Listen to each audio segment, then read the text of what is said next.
नमस्कार साथियों, assistant professor current affairs अंतिम प्रहार सीरीज 1 में आपका स्वागत है। आज हम इस वीडियो में राजस्थान करंट अफेयर्स के 15 अति महत्वपूर्ण प्रश्न जो राजस्थान के अर्थव्यवस्था से संबंधित हैं, परीक्षा में पूछे जाने की बहुत ज़्यादा प्रबल संभावना है। इस सीरीज में लगभग आपको 150 से 200 प्रश्न मिलेंगे। प्रत्येक वीडियो पार्ट में 15 प्रश्न जो अति महत्वपूर्ण प्रश्न होंगे और सांकेतिक भाषा में आपको मिलेंगे। तो इस वीडियो को शुरू करने से पहले मैं आपको बता दूं, यदि ये वीडियो आपको पसंद आए तो चैनल को सब्सक्राइब जरूर करें, और यदि आपको ये पीडीएफ प्रिंटेबल फॉर्मेट में चाहिए तो एक बार हमारा जो इसी वीडियो का डिस्क्रिप्शन है उसको ज़रूर चेक करें। शुरू करते हैं। पहला प्रश्न, निश्चित रूप से एक प्रश्न, इस एक या दो प्रश्न, ये जो 15 प्रश्न हैं निश्चित रूप से आपको देखने को मिलेंगे। आर्थिक समीक्षा का क्षेत्रवार जो विवरण है उसका आपको 2022-23 की आर्थिक समीक्षा को आधार मानकर मैं आपको बता रहा हूँ। देखिए, एक तो स्थिर कीमत, एक प्रचलित कीमतों पर जो योगदान है वो आपको ध्यान रखना है। सेवा क्षेत्र, कृषि क्षेत्र और उद्योग क्षेत्र, इन तीनों का आपको ध्यान रखना है। स्थिर कीमतों पर सेवा क्षेत्र 43.74 जो सबसे ज़्यादा हाईएस्ट है, और प्रचलित कीमतों पर भी वही 43.74 है। कृषि क्षेत्र कृषि क्षेत्र में स्थिर कीमतों पर 28.50% है और प्रचलित कीमतों पर 28.95% है। उद्योग क्षेत्र का योगदान 27.76% स्थिर कीमतों पर है और 27.30% प्रचलित कीमतों पर है। ये जो इंडेक्स मैंने बताई है, निश्चित रूप से प्रश्न देखने को मिलेगा। स्थिर कीमत और प्रचलित कीमतों पर राजस्थान के क्षेत्रवार योगदान, ये आपका टॉपिक रहेगा। आप मोटा मोटा ये ध्यान रख सकते हैं कि सेवा क्षेत्र, कृषि और उद्योग का 43, 28 और 27% का योगदान है। चाहे वो स्थिर कीमतों हो चाहे प्रचलित कीमतों पर, ज़्यादा डेप्थ नहीं जाना है, लेकिन ये मोटा मोटा ध्यान रखना है। एक अभी आरएस प्री में प्रश्न पूछा गया था कि सेवा क्षेत्र में सर्वाधिक योगदान वाला उप क्षेत्र कौन सा था, तो यहाँ पर व्यापार, होटल और जलपान गृह जो है वो उप क्षेत्र ऐसा है सेवा क्षेत्र का जिसका 28% सर्वाधिक योगदान रहा था। तो एक प्रश्न तो ये हो गया। इसके अलावा दूसरा जो मोटा प्रश्न पूछा जा सकता है परीक्षा में, फिगर ध्यान रखना है, राजस्व घाटा क्या है, इन चीज़ों की हम बात नहीं करेंगे। 24,895 करोड़ रुपए का राजस्व घाटा हुआ है पिछले वित्तीय वर्ष में, तो ये फिगर ध्यान रखना है, 24,895 करोड़, 24,895 करोड़। इसके अलावा राजस्थान की जीडीपी में, भारत की जीडीपी में राजस्थान का जीडीपी का भारत की जीडीपी में योगदान के दो फैक्ट आपको ध्यान रखना है। यदि प्रचलित मूल्य पर पूछे तो 5.18% बताना है, और स्थिर मूल्य पर पूछे तो 5.07% बताना है। महत्वपूर्ण तथ्य है साथियों। इसके अलावा राजस्थान की आर्थिक विकास दर के बारे में प्रश्न पूछ सकता है, क्योंकि भारत की जो राजस्थान की जो आर्थिक विकास दर है वो अभी ट्रेंडिंग है, और 11.4% इसकी आर्थिक विकास दर रही है। हालांकि जो है भारत से राजस्थान की जो आर्थिक विकास दर है वो ज़्यादा है। भारत की विकास दर 8.7% है, और संपूर्ण देश में सर्वाधिक जो आर्थिक विकास दर है वो आंध्र प्रदेश की है, लगभग 11.43%। तो आंध्र प्रदेश से अपने को संबंध नहीं है, लेकिन सिर्फ इतना आपको ध्यान रखना है, भारत की आर्थिक विकास दर से राजस्थान की विकास दर ज़्यादा है। भारत की विकास दर लगभग 8% है और राजस्थान की विकास दर लगभग 3%, अर्थात 11%, 3% की बढ़ोतरी अर्थात 11% के लगभग अपनी राजस्थान की आर्थिक विकास दर है। इसके अलावा प्रति व्यक्ति जो आय है, मैंने आपको एक वीडियो बना के दिया था, उसमें 9 प्रश्न बताए थे जो परीक्षा में छपेंगे। मैंने ये कहा था यदि प्रश्न पत्र वास्तव में बहुत अच्छा बना, स्तरीय बना, तो निश्चित रूप से ये प्रश्न पूछा जाएगा।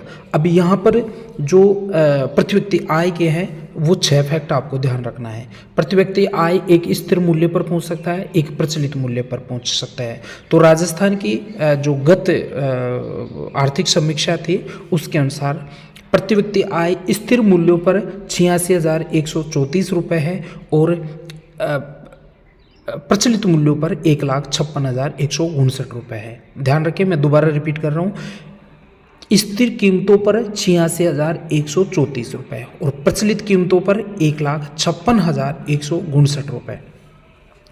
आपको इस प्रति व्यक्ति आय का वृद्धि दर भी ध्यान रखना है। पिछली बार की तुलना में स्थिर कीमतों पर जो प्रति व्यक्ति आय है उसमें 6.94% वृद्धि हुई है और प्रचलित कीमतों पर 14.85% वृद्धि हुई है। अब यहाँ पर एक प्रश्न ये भी पूछ सकता है कि भारत की तुलना में राजस्थान की स्थिर कीमतों पर प्रति व्यक्ति आय कम है या ज़्यादा है। तो आपको ये ध्यान रखना है कि भारत की जो प्रति व्यक्ति आय है वो राजस्थान की तुलना में ज़्यादा है, चाहे वो स्थिर कीमतों पर हो चाहे वो प्रचलित कीमतों पर हो। देखिए, जैसे राजस्थान की प्रचलित जो प्रति व्यक्ति आय है स्थिर कीमतों पर वो 86,134 है, जबकि भारत की 96,522 है। यदि बात करें भारत की राजस्थान की प्रति व्यक्ति आय प्रचलित कीमतों पर तो वो 1,56,159 है, जबकि भारत की 1,70,620 है। तो भारत की प्रति व्यक्ति आय राजस्थान की प्रति व्यक्ति आय की तुलना में ज़्यादा है। ये आपको फैक्ट ध्यान रखना है। भारत की प्रति व्यक्ति आय को आपको रटना नहीं है, लेकिन इतना ज़रूर ध्यान रखना है कि राजस्थान की प्रति व्यक्ति आय भारत की तुलना में कम है। अर्थात भारत की प्रति व्यक्ति आय चाहे वो स्थिर कीमतों पर हो और चाहे वो प्रचलित कीमतों पर हो, भारत की प्रति व्यक्ति आय ज़्यादा है और राजस्थान की प्रति व्यक्ति आय कम है। लेकिन यहाँ पर ये 6 फैक्ट आपको 4 फैक्ट जरूर याद रखने हैं कि प्रति व्यक्ति आय स्थिर कीमतों पर राजस्थान की 86,134 रुपये और प्रति व्यक्ति आय प्रचलित कीमतों पर राजस्थान की 1,56,159 रुपये और स्थिर कीमतों पर जो वृद्धि दर है वो 6.94 है और प्रचलित कीमतों पर जो वृद्धि दर है वो 14.85% है। ठीक है। इसके अलावा जयपुर, भीलवाड़ा और अलवर आपके औद्योगिक श्रमिकों का उपभोक्ता मूल्य जो उपभोक्ता मूल्य सूचकांक है, सूचक हैं, वो 3 जिले हैं। ये इनके आधार पर इसका अंकन किया जाता है। इसका जो औद्योगिक श्रमिक हैं उनका जो आधार का जिले हैं वो 3 हैं, जयपुर, भीलवाड़ा और अलवर। पहले जयपुर, भीलवाड़ा और अजमेर था, लेकिन अब जो है नए जो इसका अंकन किया जाता है वो जयपुर, भीलवाड़ा और अलवर के आधार पर किया जाता है। ये भी आपको ध्यान रखना है। इसके अलावा जो औद्योगिक उत्पादन सूचकांक है उसका आधार वर्ष 2011-12 है। औद्योगिक उत्पादन सूचकांक आधार वर्ष भी कई बार पूछ लेता है, तो 2011-12 आपको ध्यान रखना है।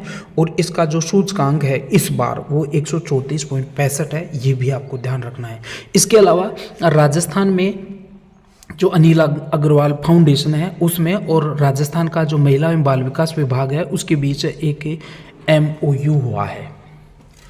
इसके अनुसार राजस्थान में 25,000 जो नंद घर बनाए जाएंगे, जो वर्तमान में आंगनबाड़ी कार्य वो चल रहे हैं, उसको नंद घर में परिवर्तित किया जाएगा। तो संख्या पूछे तो 25,000 की संख्या को आपको ध्यान रखना है। इसके अलावा एक क्रैच स्कीम, एक चर्चित स्कीम रही है ये पिछले 3-4 महीनों में। क्रैच स्कीम क्या है, मोटा सा आइडिया रखना है कि राजस्थान में केंद्र सरकार द्वारा प्रवर्तित एक योजना है जिसमें जो कामकाजी महिलाएं हैं उनके 6 महीने से लेकर 6 वर्ष तक के जो भी बच्चे हैं उनकी देखभाल के लिए यह योजना शुरू की गई है।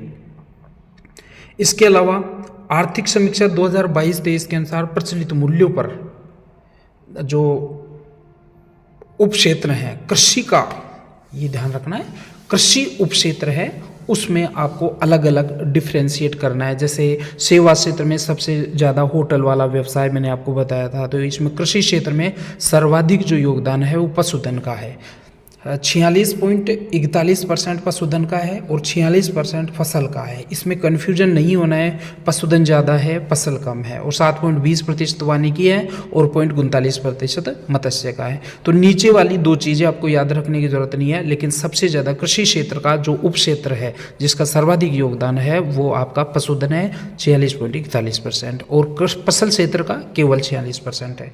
इसके अलावा कुल खाद्यान्न का अग्रिम अनुमान जरूर ध्यान रखना है। कई बार प्रश्न पूछता है 253.99 लाख मीट्रिक टन जो है वो खाद्यान्न का अग्रिम अनुमान इस वित्तीय वर्ष में लगाया गया है, ये भी आपको ध्यान रखना है।